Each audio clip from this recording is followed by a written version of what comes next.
Hello बच्चों, good morning, good afternoon.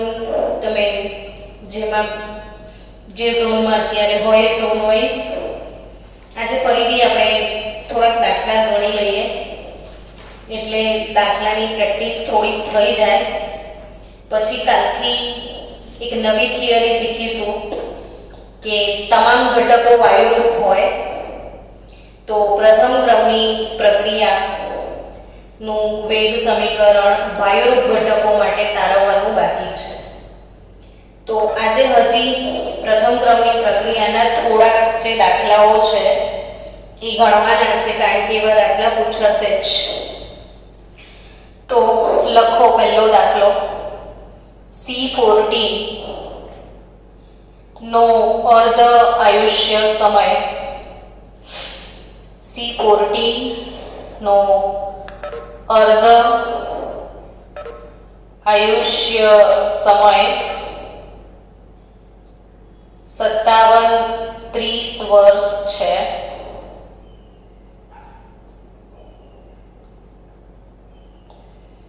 એક મૃત ઝાડના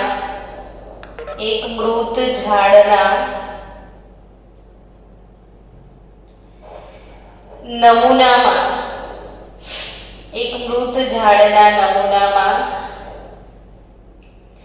C14 નું પ્રમાણ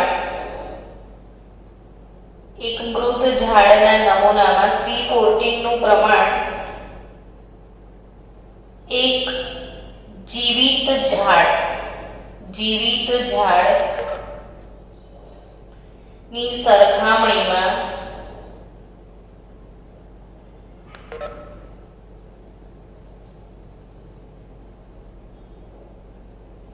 80% છે। નમૂનાનું આયુષ્ય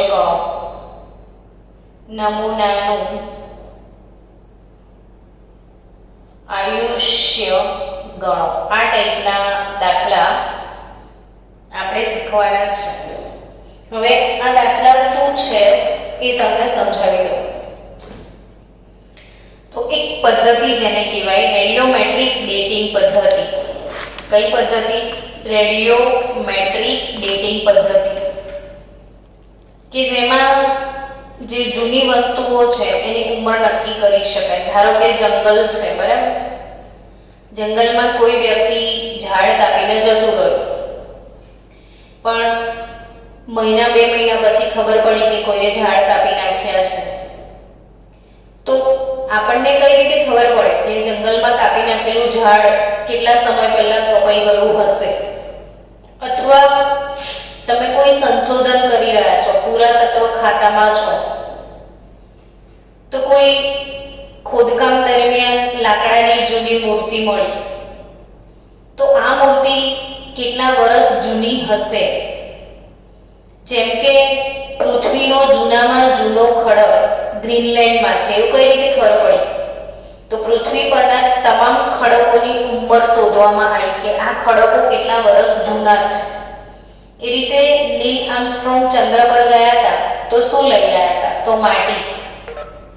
ચંદ્રની માટી પરથી ચંદ્રની ઉત્પત્તિ ક્યારે થઈ હશે એ શોધવામાં આવ્યું। તો નવાઈ લાગે છે ને કે કોઈ પણ કોઈ કૂવો હોય કે કોઈ વાવ છે, જૂના જમાનાની કોઈ જૂની વાવ છે, અને એ વાવની જે પાણી છે તો એ પાણી કેટલા વર્ષ જૂનું છે, વાવ કેટલા વર્ષ જૂની છે, તો આવું બધું કઈ રીતે શોધી શકાય?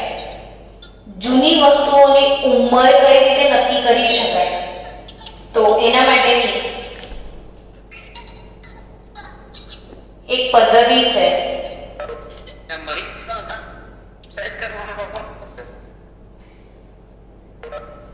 રેડિયોમેટ્રિક ડેટિંગ પદ્ધતિ। કઈ પદ્ધતિ છે? રેડિયોમેટ્રિક ડેટિંગ પદ્ધતિ। તો આ રેડિયોમેટ્રિક ડેટિંગ પદ્ધતિ તો આ જૂની વસ્તુઓની ઉંમર, જૂના લાકડાની ઉંમર કઈ રીતે નક્કી કરી શકાય? તો એ માટેની જે પદ્ધતિઓ છે એને શું કહેવાય? રેડિયોમેટ્રિક ડેટિંગ પદ્ધતિ ને આ કાર્બન ડેટિંગ પદ્ધતિ કહેવાય. હવે એક વસ્તુ યાદ રાખજો કે કાર્બનને સમસ્થાનિકો છે C12, C13, C14.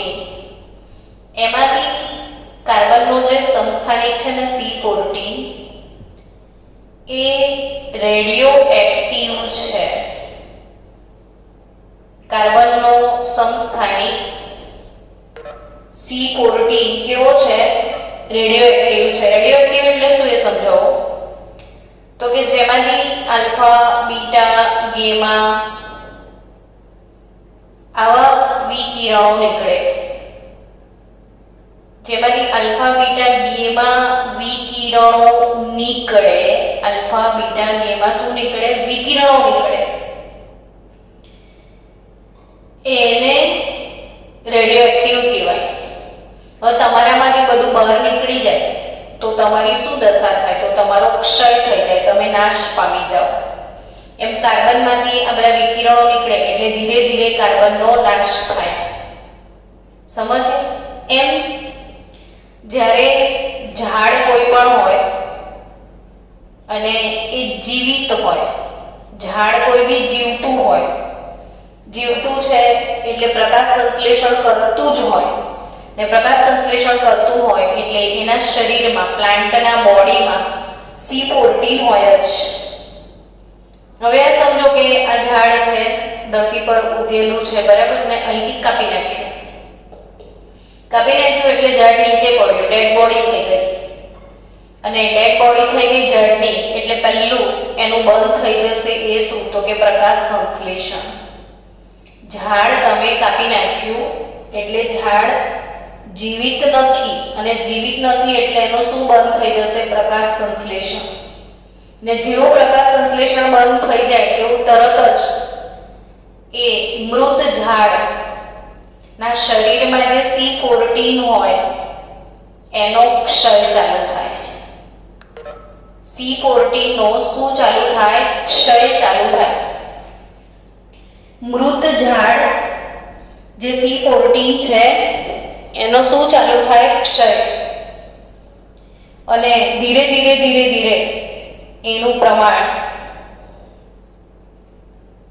ઘટવા લાગે. અને એટલે જ કોઈ પણ જૂનું લાકડું હોય, મરેલું ઝાડનું જૂનું લાકડું અથવા જૂની પુરાણી લાકડાની મૂર્તિ, તો એમાં C14 નું પ્રમાણ શોધવામાં આવે છે. અને એ જે C14 નું પ્રમાણ શોધવામાં આવે એને RT કહેવાય. T સમય પછી બાકી રહેલી સાંદ્રતા. તો કે R0 તો ખબર જ હોય છે કે કેટલું હોય, ફિક્સ જ હોય કે દરેક ઝાડમાં C14 આટલું હોય જ. ને મરેલા ઝાડમાં C14 નો ક્ષય ચાલુ થાય એટલે મૃત ઝાડમાં C14 કેટલું એ શોધી કાઢવાનું. જૂના લાકડામાં C14 નું પ્રમાણ શોધી કાઢો એને RT કહેવાય. ને પછી પ્રથમ ક્રમનું સૂત્ર વાપરો તો તમને એ લાકડું કેટલા વર્ષ જૂનું છે અથવા મૂર્તિ કેટલા વર્ષ જૂની છે અથવા નમૂનાનું આયુષ્ય તમે ગણી શકો. હવે દાખલો વાંચો કે C14 એનો અર્ધ આયુષ્ય સમય 5730 વર્ષ છે. જે આપેલું છે ને એને હંમેશા લખવાની આદત પાડો કે અર્ધ આયુષ્ય સમય T1/2. અર્ધ આયુષ્ય સમય T1/2 5730 વર્ષ આપી દીધો છે. એટલે રકમમાં શું આપ્યું છે? T1/2. અને જેવું T1/2 આપેલું થાય એટલે તરત બાળકો એક ફાયદો થઈ જાય, વેગ અચળાંક મળી જાય. ને આટલું કરો ને તો 1 માર્ક્સ મળે તમને કે વેગ અચળાંક એટલે શું? તો 0.693 ભાગ્યા T1/2 એટલે 0.693 upon 5730 વર્ષ 693 ભાગ્યા 57 30 વર્ષ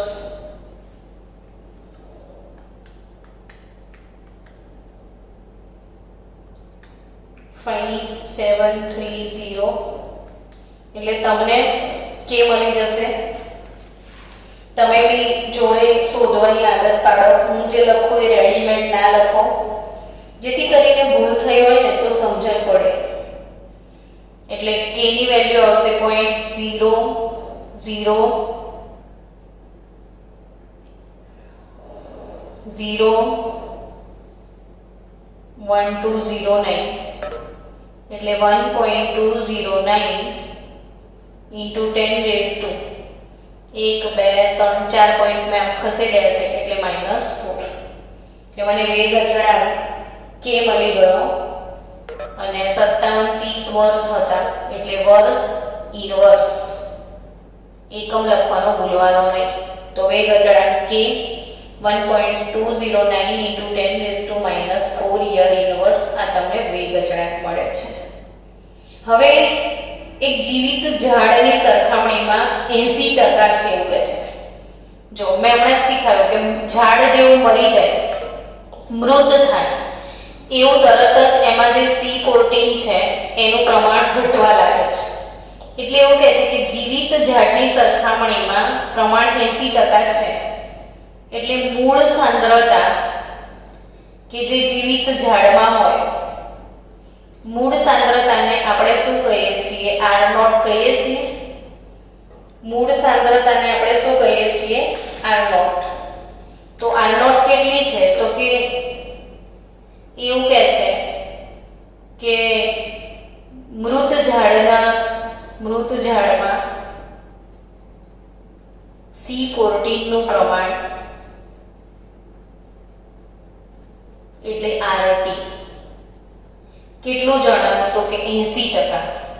તો મૂળ સાંદ્રતા 100 લઈ લેવાની અને 80% જણાવ્યું છે, પૂરું થયું એવું નથી કીધું. 80% છે એવું કીધું છે. જીવિત ઝાડની સરખામણીમાં 80% છે એટલે ફક્ત 20% ક્ષય થયો છે એટલે અહીંયા 80 જ લખવાનું. પેલા ટકાવાળા દાખલા જેવું ના કરતા કે પેલામાં 40% પૂર્ણ, તો એ ચોખ્ખું કહે છે કે 40% પૂર્ણ થવા માટે લાગતો સમય, તો 40% પૂર્ણ થાય ત્યારે 60% વધે. અહીંયા ઓલરેડી વધ્યું એ જ આપ્યું છે કે 60-80% છે એટલે R0 100 લઈ લેવાનો ને મૃત ઝાડમાં C14 નું પ્રમાણ RT કહેવાય એ 80 લઈ લેવાનું. એટલે હવે તમને સીધું k બરાબર 2.303 by t log R0 upon RT આ સૂત્રથી ગણવાનું. આપણે t શોધવાનો છે કે નમૂનાનું આયુષ્ય ગણો. એટલે નમૂનાનું આયુષ્ય તમારે ગણવાનું છે ને આયુષ્યને t કહેવામાં આવે છે. તો t બરાબર શોધવાનું છે 2.303 k ની કિંમત 1.209 into 10 raised to -4. એવું ના લખવું હોય તો આ વાળી જ કિંમત લખી દેજો. log R0 by RT એટલે 100/80. તો આઈ થિંક હવે તો તમને ગણતરી આવડી જશે. ચલો જલ્દીથી કેલ્ક્યુલેટરમાં બધા જ કેલ્ક્યુલેશન કરો અને મને આન્સર આપો. 100/80 કરો એટલે 100/80 તો આમ તો 5/4 થઈ જશે. 5 દુ 10 ને 4 દુ 8.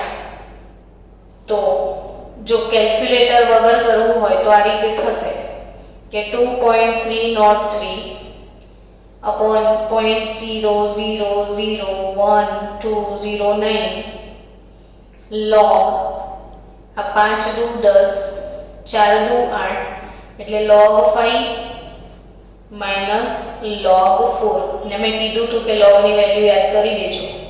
log 5 એટલે 0.6990 ને log 4 એટલે 0.6021. બસ કેટલું ઈઝી ગોઈંગ કામ થઈ ગયું.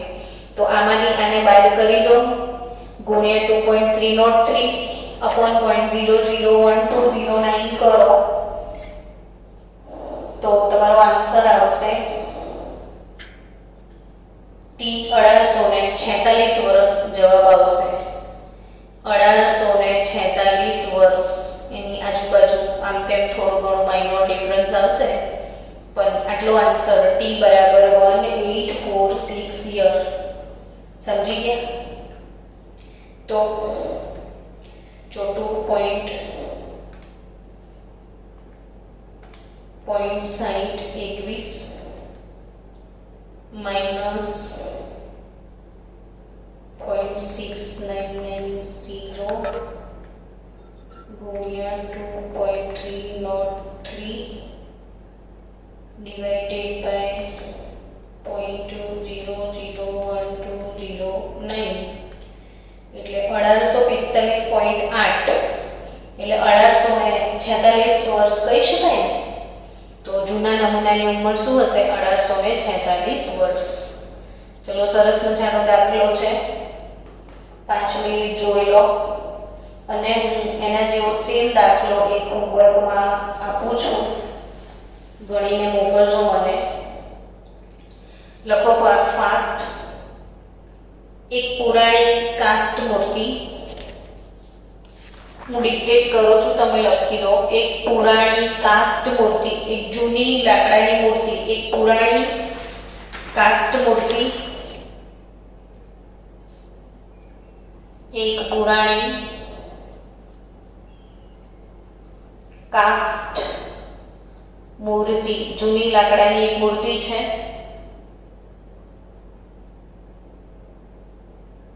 એમાં 1 ગ્રામ કાર્બનમાંથી 1 ગ્રામ કાર્બનમાંથી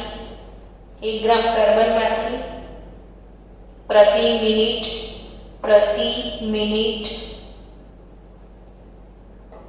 2.25 C14 પરમાણુનું વિભાજન થાય છે પ્રતિ મિનિટ 2.25 C14 પરમાણુનું વિભાજન થાય છે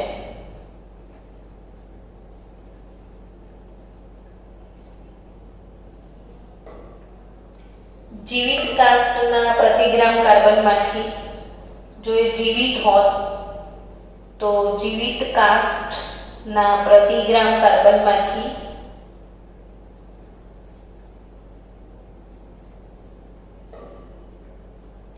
15.3 C14 પરમાણુનું વિભાજન થાય છે 15.3 C14 પરમાણુનું વિભાજન થાય છે કાલના હોમવર્ક આપેલા દાખલાઓ ના આવડ્યા હોય તો મને મોકલી આપજો કે કયો નથી આવડ્યો મોબાઈલ પર ચલો 15.3 C14 પરમાણુનું વિભાજન થાય છે તો મૂર્તિ કેટલા વર્ષ જૂની હશે તો મૂર્તિ કેટલા વર્ષ જૂની હશે સરસ દાખલો છે ને આવા દાખલા આવા પૂછાઈ શકે તો મૂર્તિ કેટલા વર્ષ જૂની હશે ને C14 નો અર્ધાયુષ્ય સમય આપ્યો છે 57-30 વર્ષ જો આ ટાઈપનો દાખલો કે કેટલા વર્ષ જૂની હશે મૂર્તિ તો આમાં શું થાય છે કે એક પુરાણી કાસ્ટ મૂર્તિ 1 ગ્રામ કાર્બનમાંથી પ્રતિ મિનિટ 2.25 C14 પરમાણુનું વિભાજન બતાવે છે એટલે અત્યારે આ કાર્બનની મૂર્તિ આટલું વિભાજન બતાવી રહી છે જીવિત કાસ્ટ એટલે જ્યારે જીવિત હોય તો આટલું હોય છે ને અત્યારે એનું આટલું છે તો R0 જે કહેવાય ને જીવિત કાસ્ટ હોય તો એ R0 15.3 લઈ લેવાના અને RT એટલે અત્યારે એ મૃત નમૂનામાં કેટલું છે તો કે 2.25 એટલે આ R0 ને આ RT લઈ લેશો તો તમારે T શોધવાનો રહેશે ખાલી ને T નો જવાબ બી તમને કહી દઉં છું 1.584 ગુણ્યા 10⁴ વર્ષ જૂની હશે મૂર્તિ એટલે સમજો કે 15,840 વર્ષ જૂની મૂર્તિ છે તો જવાબ મને મોકલજો કે મેડમ આવડી ગયો હે ને હવે એક દાખલો જે બોર્ડવાળાનો બહુ ફેવરિટ દાખલો છે. હું તમને આજે દાખલાઓનું એક લિસ્ટ જ મોકલી આપીશ, બધા દાખલા જવાબ સાથે મોકલી દઈશ, તો ગણજો બેસીને. હવે જે પૂછાય છે બોર્ડનો હોટ ફેવરિટ દાખલો છે, આપણે એ દાખલો ગણીએ.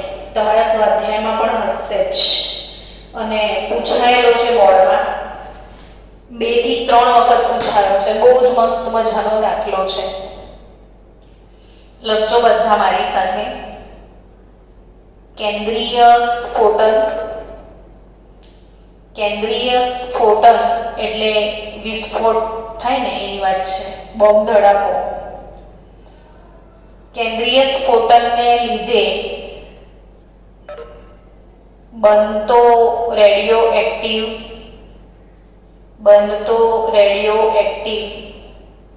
2-5 વાર દાખલો ગણીને જો આવડી જશે. કેન્દ્રીય સ્ફોટનને લીધે બનતો રેડિયો એક્ટિવ સ્ટ્રોન્શિયમ 90 નો અર્ધ આયુષ્ય સમય, સ્ટ્રોન્શિયમ 90 નો અર્ધ આયુષ્ય સમય 28.1 વર્ષ છે. 28.1 વર્ષ છે. આ સમયે જન્મેલા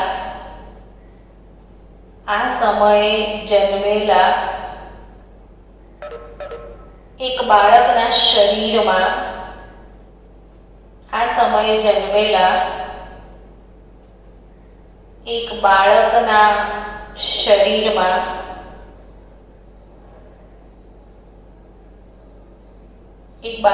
શરીરમાં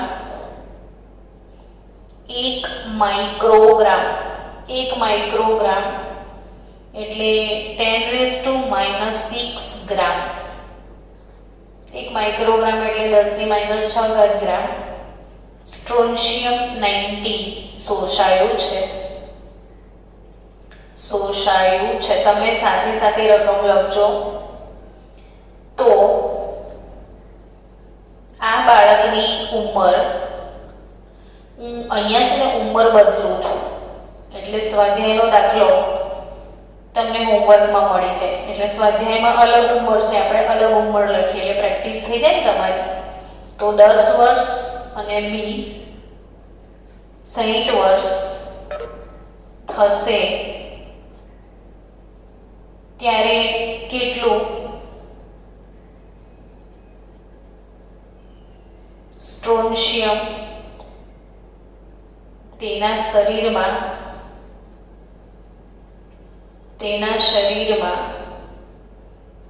રહ્યું હશે. બહુ જ મસ્ત દાખલો છે, બહુ જ વાર પૂછાયેલો પણ છે, સરસ દાખલો છે, ગમે એવો છે. ચલો દાખલાને સમજો કે કોઈ કેન્દ્રીય સ્ફોટન થાય છે. તમને ખબર છે કે હિરોશીમા અને નાગાસાકી પર બોમ્બ ઝીકાયા હતા, બરાબર? તો જ્યારે બોમ્બ વિસ્ફોટ થાય, પરમાણુ બોમ્બ વિસ્ફોટ થાય, ત્યારે એમાંથી આલ્ફા, બીટા, ગેમા કિરણો નીકળ્યા હતા. હવે એ વિકિરણો ત્યાંના માણસના શરીરોમાં જતા રહ્યા. એટલે માણસના શરીરમાં જવાથી જનીનિક વિકૃતિઓ આવી અને એક વખતે શરીરમાં જતો રહે પછી શરીરમાં રહી જાય, ત્યાં ધીરે ધીરે એનો નાશ થાય. એવો સરસ મજાનો દાખલો છે કે કોઈ કેન્દ્રીય સ્ફોટન થયું ને એમાંથી રેડિયો એક્ટિવ સ્ટ્રોન્શિયમ 90 એ છૂટો પડ્યો ને એ જ વખતે એક બાળક જન્મ્યું અને તાજા જન્મેલા બાળકના શરીરમાં આ શોષાઈ ગયું. સમજી રહ્યા છો? તાજા જન્મેલા બાળકના શરીરમાં વિસ્ફોટનને લીધે રેડિયો એક્ટિવ સ્ટ્રોન્શિયમ 90 એના શરીરમાં જતું રહ્યું છે. હવે એ એના શરીરમાં જ રહેશે, બાળકના શરીરમાં. તો ધીરે ધીરે બાળકના શરીરમાં એનો ક્ષય થશે. તો બાળક 10 વર્ષનું થશે ત્યારે એના પેટમાં કેટલો સ્ટ્રોન્શિયમ હશે અને બાળક 60 વર્ષનો થશે ત્યારે એનામાં કેટલો સ્ટ્રોન્શિયમ હશે એ શોધવાનું છે. 4 માર્કમાં આ દાખલો પૂછાય છે. ઘણો મોટો દાખલો બી છે, સરસ મજાનો દાખલો બી છે. તો આપણે કેન્દ્રીય સ્ફોટનને લીધે બનતા રેડિયો એક્ટિવ બેસાડનો અર્ધાયુષ્ય સમય આપ્યો છે.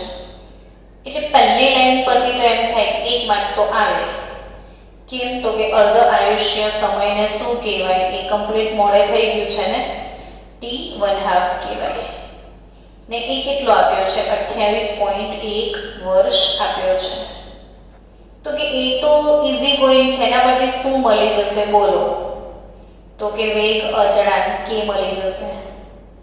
તો વેગ અચળાંક k શું છે? તો 693 ભાગ્યા t1/2 છે. તો 693 ભાગ્યા t1/2 28.1 વર્ષ છે. તો એ કેટલો છે? જવાબ શું આવશે તમારો? તો કે 0.02466 યર. 0.02466 યર તમારો કે આવી ગયો. ચલો હવે શું લાવવાનું છે એ સમજીએ. તો કે પહેલો કેસ 1, બાળક કેટલા વર્ષનું થાય? 10 વર્ષનું. તો 10 વર્ષ પછી સ્ટ્રોન્શિયમ 90 નું પ્રમાણ શોધવાનું છે. તો એના માટે આપણે શું કરીશું? તો કે જો આપણે કેટલા ટર્મની જરૂરત પડશે? તો કે એક આપણને r0 જોઈએ, બીજું તમને શું જોઈશે? તો કે rt જોઈશે, હે ને? તો r0 એટલે મૂળ સાંદ્રતા કેટલી? તો કે હમણાં જ બાળક જન્મ્યું છે એટલે એના શરીરમાં જન્મતા વેગ આટલું શોષાયું હતું, એટલે 10⁻⁶ જે ગ્રામ છે 1 માઇક્રોગ્રામ એ એની મૂળ સાંદ્રતા કહેવાય. 10 વર્ષ પછી કેટલી સાંદ્રતા? તો કે તો શોધવાનું છે, આપણને નહીં ખબર કેટલી હશે 10 વર્ષ પછી. તો t બરાબર 10 વર્ષ લઈ લઈએ તો બધા ટર્મ આપણી જોડે છે, rt મળી જશે. તો k બરાબર 2.303/t log r0/rt આવું લખાય. તો k છે આપણી જોડે, t લાવવાનો છે 2.303/k. k કેટલો છે? તો કે 0.02466 log r0/rt. તો r0 10⁻⁶ rt આપણને ખબર નથી. તો t 10 વર્ષ છે એટલે એ બી તો ખબર જ છે ને તમને, બધી કિંમતો આપેલી જ છે. અહીંયા t ના મૂકતા તો બી ચાલતું. તો t કેટલા વર્ષ છે? 10 વર્ષ. એટલે અહીં મૂકી દો ને 10 યર. ચલો તો આપણે log 10⁻⁶ rt એને સૂત્ર કરતા બનાવીએ. પેલું બધું પેલી બાજુ જતું રહેશે. 10 ગુણ્યા 0.02466 10 ગુણ્યા 0.02466 ભાગ્યા 2.303. ચલો ફાસ્ટ આનો આન્સર આપી દો મને કે 10 into 0.02466 divided by 2.303.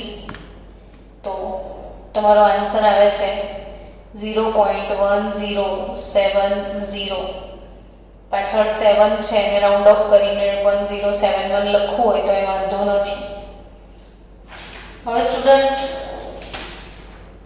તમને જે પણ વસ્તુ મળી છે એને હવે કઈ રીતે શોર્ટ આઉટ કરવાની એ સમજીએ. તો કે જો log 10⁻⁶/rt બરાબર 0.1070. હવે એક કામ કરવાનું કે આ ટર્મને બિલકુલ ડિસ્ટર્બ નહીં કરવાનું. ઘણા લોકો પેલું 10⁻⁻6 આવું કરશો તમે. log 10⁻⁻6 minus log RT is equal to 0.107. આ સ્ટેપ કરવાની જરૂરત જ નથી, ડાયરેક્ટ જ કરી શકાય. એટલે 10⁻⁻6 upon RT log નામની વસ્તુ ઉડાઈ દો અહીંથી. તો આ બાજુ log લખશો તો આનું શું કાઢી દો સીધું એન્ટી log 0.1070. તો હવે 0.1070 નો એન્ટી log જ કેલ્ક્યુલેટર પર તો આવેલું જ છે. ડાયરેક્ટ એન્ટી log મારો તો એન્ટી log તો બુકમાંથી શોધશો તો બહુ જ ઈઝી. એન્ટી log નું ટેબલ કાઢીને 10 નો 7 ને 0 માં જોઈ લેવાનું. પરીક્ષામાં બી એન્ટી log ટેબલ આપશે એટલે તમને કન્ફર્મેશન મળી જશે. ને એવું નથી કરવું તો એન્ટી log કાઢતા આવડે જ છે. શું કરતા હતા? 13 વાર વર્ગમૂળ દબાવો -1 into 3558 log જોતા હતા એટલે તો હવે એન્ટી log તો એ તો ઊંધું ભાગ્યા 3558 પ્લસ 1 ને ઇન્ટુ ઇક્વલ ટુ 13 ટાઈમ તો 1 2 3 4 5 6 7 8 9 10 11 12 13 તો 1.279 શું આવ્યો તમારો જવાબ? 10⁻⁻6 upon RT is equal to 1.2795. આવું આવે છે. તો RT શું થશે? આ RT ઉપર આવે તો 1/1.2795 ગુણ્યા 10⁻⁻6. RT અહીંયા આવશે, આ છેદમાં જશે તો 1.2795 કરી દો તો 1 divided by 1.2795 તો 7.81 છે. તો 7.814 પરફેક્ટ જવાબ તમારો આવ્યો છે. 7.814 કે 15. એક પોઈન્ટ આમ ખસાડી દો. 10⁻⁻6 તો છે જ. 10⁻⁻7 ગ્રામ તમારો આન્સર આવશે. સ્ટુડન્ટ્સ શું કર્યું એ ટર્મ જુઓ, શીખો.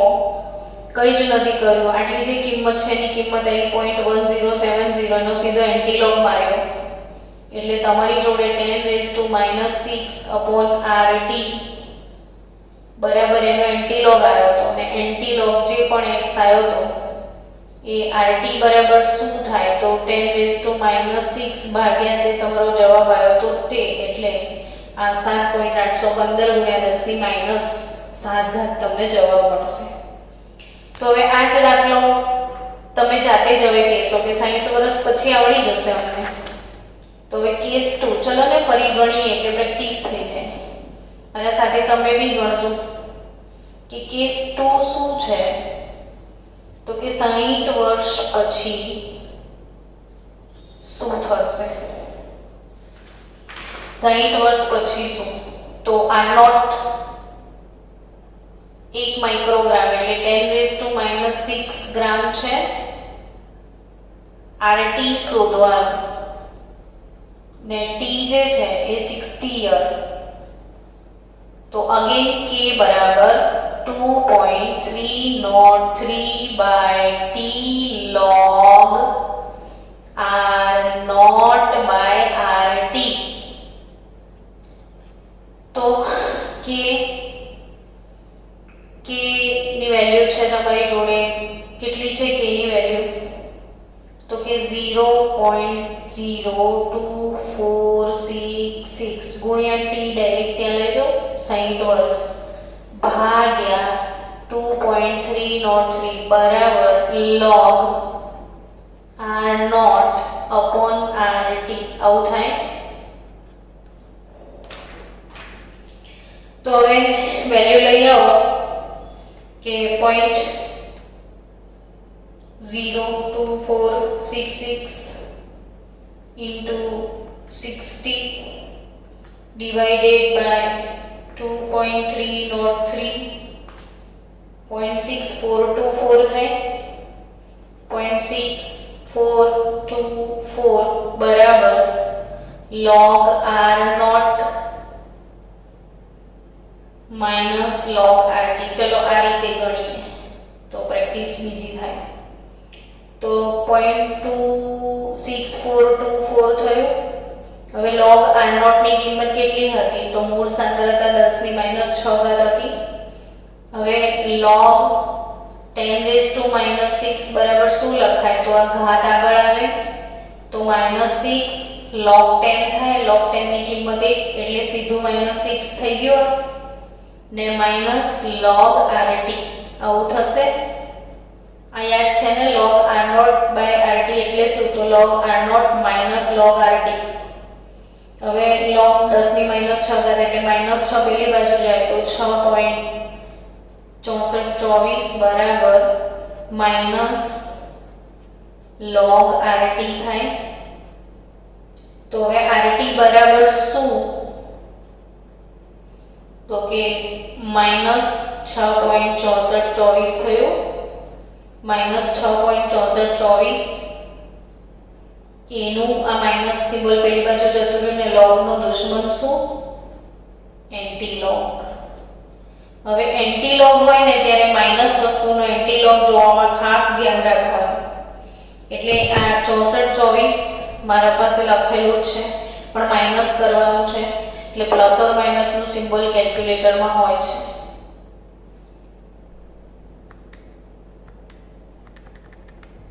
બરાબર 0.6424 ને પ્લસ ઓર માઈનસ। હવે તમે કહેશો -6 આગળ છે તો આગળ જે છે એન્ટી log હંમેશા પોઈન્ટ પછી દેખાય એટલે આ -6 -0.6424 એવું સમજવાનું હોય આનો અર્થ। એટલે -6 જે છે એ 10 ની -6 ઘાત ડાયરેક્ટ ઘાતમાં જશે। પોઈન્ટ પહેલાનો આંકડો સીધો ઘાતમાં જશે ને આ જે કિંમત છે એ પણ માઈનસ જ લેવાની છે। તો કેલ્ક્યુલેટર પર 0.6424 દબાયા પછી પ્લસ ઓર માઈનસ નો સિમ્બોલ દબાઈને માઈનસ કરો। હવે એનો એન્ટી log કાઢો એટલે ભાગ્યા 3558 પ્લસ 1 ને હવે ઇન્ટુ ઇક્વલ ટુ 13 1 પ્લસ દબાઈ દીધું एंटी लॉग -64.24 નો 0.6424 प्लस और माइनस भाग्या 3558 प्लस 1 હવે ઇન્ટુ ઇક્વલ ટુ 39 તો 1 2 3 4 5 6 7 8 9 10 11 12 ને 13 0.2278 એટલે તમારો જવાબ 0.2278 આવ્યો।